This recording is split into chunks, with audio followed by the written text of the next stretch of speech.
Welcome to Baylor Medical Center at Trophy Club. We have created this joint wellness presentation for you and your family to assist in informing everyone on the process of preparing for your surgery, your stay here in the hospital, and preparing you for discharge home.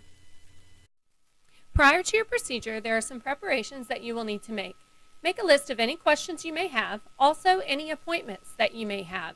Gather a list of your medications because we will be asking for this information during your pre-admission appointment. Also, be sure to gather any of your physician's phone numbers, especially your primary care physician, and any other physicians you see on a regular basis. For example, your cardiologist or your pain management physician. Finally, begin thinking about what your plans are once you discharge home from the hospital. The case manager will be meeting with you throughout your stay to assist you and your family with your discharge needs. It is important to start exercises prior to your procedure to make your recovery easy. The ankle pumps may be performed laying flat in a bed or in a recliner. You will move your ankles towards, then away from your body.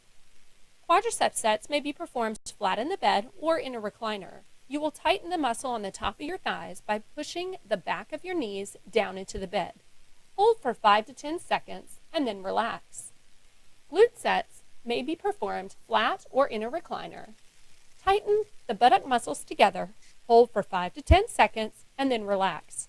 Chair push-ups can be done in any chair with armrests. Place your hands on the armrests, push your body up by straightening out your arms, and then sit back down.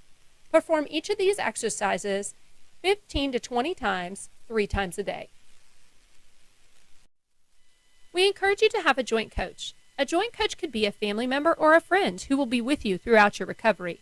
We encourage you to invite your joint coach to the hospital throughout your stay. They can also be there to assist with transitioning home and with your therapy sessions. Please arrange for someone to be with you for at least the first few days after discharge. You're going to need the help. You will be sent home with a walker, and you will not be able to carry items like food or drinks while walking with your walker. A joint coach can also assist with any activities of daily living, like obtaining your food, drinks, and basic necessities. They can also help with any transportation needs. Prior to your surgery, you will either go to your primary care physician or come into the hospital for testing. If you come into the hospital for testing, we will be taking your labs, performing an EKG if needed, and take x-rays. You will also be meeting with a nurse to go over your past medical history. Be sure to bring that list of physicians with their phone numbers along with your medications you're currently taking that contain the strengths and doses. If you do not come into our hospital for testing, we will be calling you within a week of your scheduled surgery date to review those medical questions, obtaining your physician phone numbers, and reviewing the medications that you're currently taking. We encourage all patients to stop smoking prior to their joint replacement. By not smoking during your recovery, you can improve your healing of the new joint. Those patients who do smoke have a higher risk for complications such as blood clots, low blood count, heart problems, and kidney failure. Studies show patients who smoked throughout the recovery had a 10% failure rate versus those who did not smoke. When preparing for your hospital stay, be sure to pack your bags and bring the following: a few change of clothes. We recommend loose-fitting shorts or pants, t-shirts, nightgowns, socks, and walking shoes. Bring your basic toiletry needs, for example, your toothbrush, toothpaste, and hairbrush. Any equipment that you may need while you're here, your CPAP or BiPAP, and your rolling walker. If you do not have a rolling walker, we will provide you with one. Please bring all your medications in the original bottles. Do not bring any of your narcotics, vitamins, herbs, or over-the-counter medications. Your medications will be sent to the pharmacy for verification, so it is important to bring your pills in their original bottles. We encourage you to set up a recovery station on the ground floor of your home. This recovery station should contain items such as reading materials, your phone, any electronics you may want, access to a charging station, and a TV remote. It is also a good idea for you to have extra pillows close by. Preparing some meals in advance will allow for easy access to food once you've discharged home. You will not be able to cook for yourself over the next few weeks. Be sure to measure the height of your bed and bring that number with you to the hospital. Therapy will work with you in the hospital with your bed at this height to simulate the bed transfers once you are home. Be sure to have a firm chair with armrests that does not roll. You will also need help for the first few days once you discharge home. so be prepared to have someone with you for the first couple of days. Be sure to remove all loose rugs, cords, and clutter from pathways to allow you to walk freely with your rolling walker once you return home. When there is too much clutter, a walker may not be able to fit through, and it can cause you to fall. Be sure to keep all items off the floor and pathways clear for your walker to fit. Prior to your return home, have a loved one go in to secure your pets. Most pets get excited to see their owner and may accidentally cause you to fall. Having someone secure the pets prior to you entering the home will allow for a safe transition into the home. Once you are seated, the pets can come out to see you. The night before your surgery, be sure to pack the car with your overnight bag and shower with Hibiclens. Hibiclens is an antibacterial soap that you will need to use every day for 3 days leading up to your surgery on your surgical limb. This soap can be obtained at your local pharmacy if you have not received it from your physician's office or the hospital. Be sure also to stop eating and drinking before midnight or the specific time your anesthesiologist stated. The day has come. It's time for your surgery.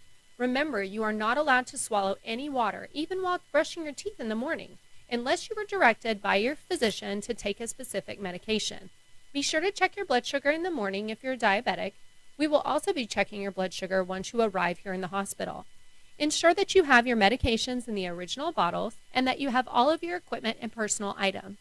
Encourage your family members to bring a sweater or jacket as they may get cold while waiting for you. Be sure to arrive at the hospital on time. You will check in with the receptionist with your photo ID and insurance card. Bring in your medications and your CPAP or BiPAP at this time. Your other personal belongings and walker can be brought in later to your room by a family member. Remember, do not bring in any narcotics, vitamins, herbs, or over-the-counter medications. Your family will receive an information card with a specific locator ID number on it. We have tracking boards throughout the hospitals located in the waiting rooms so your family member can track your progress as you transition from surgery to recovery. Your family will also be introduced to a patient advocate. The patient advocate will be available to update your family on your status. And remember, please do not bring any valuables into the hospital. You will receive some forms during admissions. 2 forms pertain to your current functional status prior to surgery, and the other form is our patient goal form. It is very important to us here at Baylor Medical Center at Trophy Club to know what your goal is for having this surgery and how we can provide excellent care for you throughout your stay here. Please take the time to fill out these forms and your pre-op nurse will collect them from you. Once the pre-op nurse is ready for you, they will call you back. They will be checking your armband, giving you items to change into, and a physical assessment will be performed. Your surgical site will be identified and prepped for surgery. Your IV will start here. We do have access to vein finders and numbing medications to make the start of your IV as painless as possible. You may have blood work drawn at this time, and an antibiotic will be started to reduce the risk of infection. You will get a chance to meet with your physician one last time before surgery and meet your anesthesiologist at this time. Up to 2 family members may also wait with you in the pre-op area if you wish until it is time for surgery. Many individuals carry germs in their nose. If these germs make it from your nose to your incision site, it could cause an infection. As a way to prevent this from occurring, we use Nosen prior to surgery in pre-op and have you continue to apply every 8 hours for the next 5 to 7 days. Nosen is a nasal antiseptic made from alcohol and essential oils. It's like a hand sanitizer for your nose. Finally, before your procedure begins, you will be involved in a timeout. During this timeout, you will be asked what surgery you are having and which leg. Each member of your surgical team will verify and your surgeon will mark the correct site. Once the timeout is complete, you will head off to the surgery suite. You may or may not remember the transition into the surgical suite. If you are awake, you will see a sterile suite with bright lights and people in gowns and masks. They will assist you in getting onto the surgical table, and then the anesthesiologist will put you to sleep. When your surgery is over, you will awake in the recovery room. They will be monitoring your vital signs and they will take x-rays. If you are having a knee replacement and your physician has ordered a CPM or continuous passive motion device, it will be placed on your knee. Our patient advocate will be updating your family that you have made it to the recovery room. Your family will get a chance to talk to the surgeon, and you will stay in the recovery room for 1 to 2 hours. Your family is not allowed to visit you in the recovery room. After 1 to 2 hours that you spend in the recovery room, you will be reunited with your family up on the post-surgical unit. When you awake in the recovery room, you may have some of these items on you: oxygen tubing in your nose and an oxygen monitor that will be attached to your finger. If your surgeon uses a catheter, you will awake with a catheter to assist in draining your bladder. TED hose will be placed if your surgeon orders to assist with blood clot prevention. An on-cue ball is a ball with medication that will be placed at or near the incision site to assist with pain control if your physician orders. You may have a drain to drain any excess blood, and air pumps may be on your legs to prevent blood clots. If you have had a hip replacement, you will have a hip abduction pillow strapped to your legs when you wake up in the recovery room to prevent you from crossing your legs. Ice is an important part of your recovery. Some physicians order a cold therapy unit. If your physician did not order a cold therapy unit, you will have ice packs placed on your surgical site. It is a good idea to obtain some gel packs prior to your surgery to have them available once you discharge home. Once you are ready, you will transfer to the post-surgical unit, where you will be reunited with your family. Multiple staff members will come into your room to get you settled in your new room. One will be your nurse for the day, one a respiratory therapist, and one tech. If you arrive to the floor early enough in the day, you will be seen by a physical therapist. You will be attempting to get up and walk on the new joint on the same day. Early mobility prevents blood clots and pneumonia. You will continue to receive 3 rounds of antibiotics to prevent any sort of infection, and an internal medicine physician will be consulted to follow your care throughout your stay. Respiratory therapists will begin instructing you on the use of an incentive spirometer. It is very important to use this 10 times every hour. The incentive spirometer will assist with opening up your lungs and getting out any fluid that may have collected during surgery. This will assist in preventing pneumonia after surgery. The respiratory therapist will continue to make rounds on you throughout your stay during the day and night. Each room will have a communication board.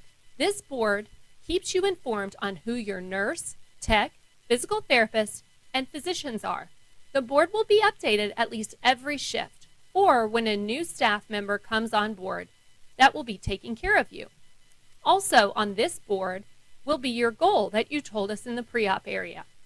It will be placed on the board along with any other daily goals that you are trying to meet.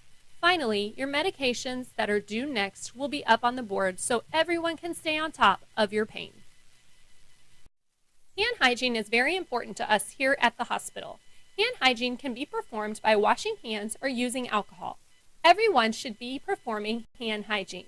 This includes doctors, nurses, techs, therapists, dietary, and family members. If you feel like we have forgotten, please feel free to remind us. In addition, you will have a small bottle of Purell at your bedside to allow you to perform hand hygiene as well. Remember, hand hygiene is the best way to prevent infection. As a reminder, you will be using Nosen up on the floor every 8 hours for 5 to 7 days to reduce the risk of infection. Encourage your family members to also use the hand sanitizer stations located throughout the hospital. Also, if your visitors or family members are sick, please encourage them to stay home until they are well. Managing your pain is very important to us. Although you will have some pain after surgery, your nurses, surgeons, and internal medicine physician will work with you to control your pain so you can participate with physical therapy. We have multiple options to control your pain that your surgeon can order. They are IV medications that go directly into your IV, pain pills, and, if ordered by your physician, an on-cue pain ball. If you are currently being seen by a pain management physician, be sure to let your surgeon and your nurses know prior to your procedure. Some disadvantages to pain medication include drowsiness, confusion, nausea, constipation, and itching. Your nurse and internal medicine physician will work together to curb some of those side effects. We want your pain to be controlled after your joint replacement. Please do not wait until your pain gets up to a 7 or 8 before taking pain medication. When your pain gets out of control, it will be very difficult to bring your pain level back down. Sometimes it's difficult to give a number to your pain. Please refer to the faces on this slide as an example on how to classify your pain. A good pain level after surgery would be around a 2 to a 4. Be sure to take your pain medicine prior to physical therapy treatments. Your physical therapist will be working closely with your nurse to coordinate your pain medication so you will be able to tolerate physical therapy. Surgery and medication can cause constipation, so it is essential that you drink a lot of water during your recovery in the hospital and also once you discharge home. Initially, you may notice a decrease in your appetite. As you continue to heal, your appetite will come back. Be sure to make healthy choices when eating and eat more protein, fruits, and vegetables to promote healthy healing after your surgery. Your safety is very important to us. We will be frequently asking you your name and date of birth to confirm that we have the correct patient every time. Your hospital ID man will be scanned when you receive medication to ensure we have the correct medication for the correct patient every time. We will be using hand hygiene throughout your stay to reduce your risk of infection, and we encourage you to do the same.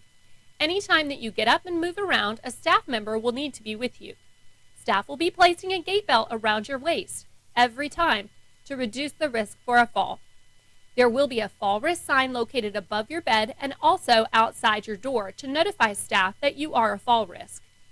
Also outside the door will be a mobility status card that will notify staff if you need 1 or 2 people to help you get up. Fall prevention is very important to us, and we do not want you to fall. You will have multiple lines and attachments that you are not used to. Plus, you will be taking medications that you normally do not take on a regular occasion. For those reasons, we request that you do not get yourself up or have family members help you without staff members being present. Surgery may cause blood to slow and clot in your veins, causing a deep vein thrombosis, or DVT. Some signs and symptoms of a DVT in the legs are swelling in the thigh, calf, or ankle that does not go down with elevation, and pain or tenderness in the calf. We do many things here to prevent blood clots or DVTs from occurring. We encourage you to perform ankle pumps anytime while you are awake, and you will be getting up and walking frequently. Also, while you are in the hospital, you will begin blood thinners, and your physician will be also sending you home with some blood thinners for you to continue for a specific amount of days. Sequential compression devices, or SCDs, will be placed on your legs. SCDs are leg pumps placed on your calves that inflate and deflate. You will be wearing these anytime that you are in bed to help prevent blood clots. As mentioned before, you will go home on a blood thinner to prevent DVTs after surgery. Your surgeon will choose one of the following options: Lovenox, which is an injectable medication, Xarelto, which is an oral medication, or aspirin, which is also an oral medication. Some signs of an infection are increased swelling, tenderness, warmth, and redness at the incision site, a change in color, amount of drainage, or odor of drainage, increased pain at the surgical site, and a fever greater than 101.5 degrees. If you have any of these symptoms, please be sure to contact your physician. A sign of infection typically does not show up while you're in the hospital. When your surgeon or nurse changes your dressing for the first time, we encourage you to take a picture of the incision so you have a baseline image. Then, if weeks down the road you begin to display these symptoms, you will have an image to reflect back upon to show your physician. As mentioned before, you will be evaluated by a physical therapist on the day of your surgery. During the evaluation, we will develop a treatment plan that is specific to your needs. We will set goals for discharge and communicate our findings with your physicians. Your safety and fall prevention is very important to us. Depending on the type of nerve block you've received prior to your joint replacement, you may need to wear an immobilizer for the first day or two. The block your anesthesiologist gave you may be blocking the sensation and strengthen the muscles on the top part of your thigh. If your physical therapist determines that you are not stable enough to walk without an immobilizer, they will place one on your leg and place a pink must-wear immobilizer sign at the foot of your bed and at the head of your bed. This sign will remind you and our staff that you must have an immobilizer on any time that you are up and walking around. With each physical therapy treatment, the therapist will be assessing the strength and sensation in the leg, and once the sensation returns and the strength comes back, you will no longer be required to wear the immobilizer, and the signs will be removed. Physical therapy has specific goals they would like you to meet prior to your discharge home. They would like you to get in and out of the bed independently or with minimal help, transfers in and out of a chair independently, walking at least 150 feet with a rolling walker, performing your home exercise program independently or with some assistance, and if needed, we do have stairs that we would like you to manage prior to safely discharging home. Physical therapy will be working with you twice a day and will perform activities with you to enable you to meet those goals and prepare you for discharge home. Your physical therapist will be working on breaking any bad habits that you may have picked up while walking. Your physical therapist will also be training you on how to walk correctly with your rolling walker. Physical therapy will work on your bed, chair, and toilet transfers to ensure that you are performing these transfers correctly. Your therapist will also perform exercises with you throughout each treatment. You will be placed in a recliner chair for a few hours to work on straightening out your knee to strive for 0 degrees extension. Your walker will be fitted for you prior to your discharge, so be sure to bring your walker if you already have one. There may be some unexpected pain after joint surgery. For knee replacements, you may have pain behind the knee caused by your hamstrings. If you have any slight bend in your knee prior to surgery caused by arthritis, your hamstring tendons were unable to get fully straight. Once the arthritis is removed and replaced with a smooth new joint, you may have some discomfort in the hamstrings temporarily until they stretch back out to their original position. Some patients may also have upper thigh pain due to the tourniquet that was placed on your upper thigh during surgery to prevent blood loss. For hip replacements, you may have some referred pain down the thigh and even in the knee. Sometimes the knee pain does not show up until after you have discharged home from the hospital. Depending on the type of approach your surgeon used for your hip replacement, you will either have posterior or anterior lateral hip precautions. Your physician and physical therapist will be reviewing specific hip precautions with you while you are here in the hospital. It is important to adhere to the hip precautions after surgery. If you do not, it can cause your hip to dislocate. When it comes to a posterior hip precaution, you will no longer be able to cross your legs, bend your hip past 90 degrees, or turn your feet inward. You will need to adhere to these precautions until your surgeon clears you. For those patients who have an anterior lateral approach hip replacement, your precautions are not crossing your legs in a figure 4, not moving your surgical leg backwards, and not turning your surgical leg or toes outward. If you've had a knee replacement, it's very important that you do not place anything underneath the knee. Do not place pillows behind the knee at any time. If you have an adjustable bed at home, be sure the knee portion is locked out and does not bend. Likewise, in the hospital, we will be locking out the leg portion of your bed to ensure that your knee does not stay in a bent position. As a reminder, getting the knee straight initially is more important than bending. If your knee does not get to 0 degrees extension, you may continue to still have a limp. Prior to your discharge, we will make sure that you have all the necessary medical equipment. All patients who discharge home will need a rolling walker. The rolling walker you will need is pictured in this slide. Some patients have a rollator, which is a 4-wheeled walker with a seat. You will not be able to use this walker initially. For those patients who have had a hip replacement, you may benefit from a hip kit to enable you to perform your activities of daily living while keeping to your hip precautions. Hip kits are not covered by insurance and can be purchased online at a durable medical equipment store or at the hospital. The day after surgery is considered post-op day 1. In the morning, your nurse will begin their assessment and pass out morning medications. Your tech will be coming in and getting you cleaned up for the day. You may also change into your clothes at this time if you would like. Your catheter will come out today if you had one, and the nurse will be working closely with therapy to schedule your pain medications prior to your therapy treatments. During your therapy treatments, you will be assisted up and walk in the room or halls.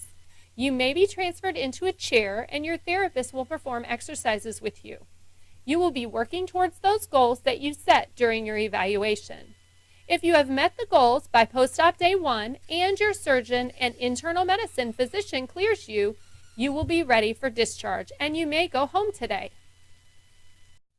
If you're not quite ready for discharge, you will stay another night with us and do the same thing all over again. The nurses will come in to do their assessment during each change in their shift. And on post-op day 2, your drains and on-cue ball may be removed at this time. Your home health arrangements will be finalized by this day, and all medical equipment that was ordered will be delivered to you here at the hospital.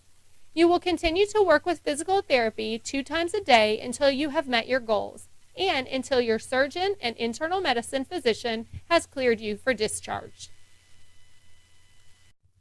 A few last words when it comes to therapy. Over the next few weeks, you will continue to set goals with your physician and physical therapist to continue to progress towards improving your strength, range of motion, and return to independence. Remember to maintain a healthy diet and stay compliant with your physical therapy. Remember that you are in control of your own progress. A case manager will be meeting with you on either the day of surgery or the morning of post-op day 1. They will be inquiring on what your needs for equipment may be, and be sure to order any equipment that you may need for discharge home. Some patients will be receiving information from their insurance company that states they've been approved for 1 day.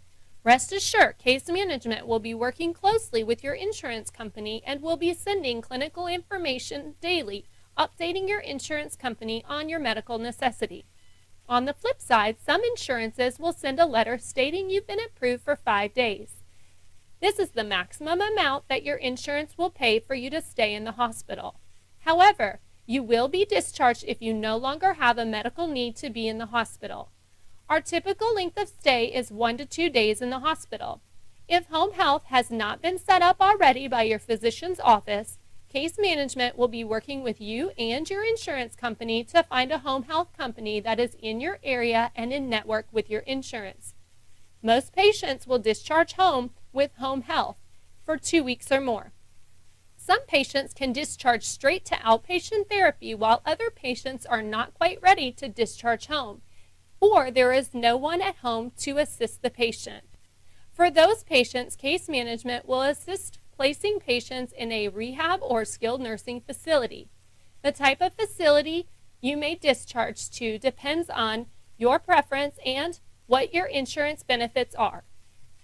It is always a patient's choice of where to go when it comes to home health, outpatient therapy, rehab, or skilled nursing facilities. So if you have used a company you like or you know of one you would like to use, be sure to notify case management. If you have any questions from this presentation, please be sure to contact Julie Davis at 817-837-4633, or you can send her an email at juldavis@uspi.com. Thank you for watching the Joint Education presentation. We at Baylor Medical Center at Trophy Club look forward to serving you.